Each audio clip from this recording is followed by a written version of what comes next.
આવું સુંદર મજાનું ખેતર જોઈને આ ખેતરની વચ્ચે ચાડીઓ ઉભો છે અને આ ચાડિયાને જોઈને નાનપણનું એક સરસવાનું એક બાલગીત યાદ આવે છે અને તેની હું તમને અહીંયા એની પંક્તિઓ કેટલીક સંભળાવું છું કે મારા ખેતરમાં ઊભો એક ચાડિયો રે લોલ, મારા ખેતરમાં ઊભો એક ચાડિયો રે લોલ, કશું ખાતો નથી તોય ઝાડિયો રે લોલ, હે કશું ખાતો નથી તોય ઝાડિયો રે લોલ.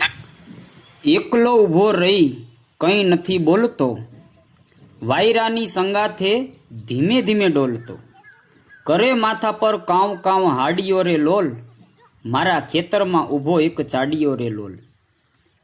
ચકલા કાબરને આંખ બતાવતો, થનક થનક થનકારે મોરલો નચાવતો, કદી ન કરતો ના કોઈ એ ચાડિયો રે લોલ, મારા ખેતરમાં ઊભો એક ચાડિયો રે લોલ.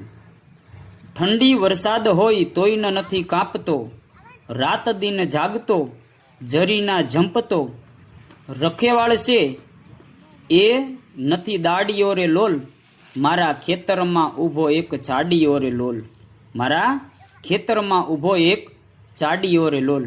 આવી સુંદર મજાની રમેશ ત્રિવેદીની આ કાવ્ય એ 7મા ધોરણની અંદર ભણવામાં આવતી હતી.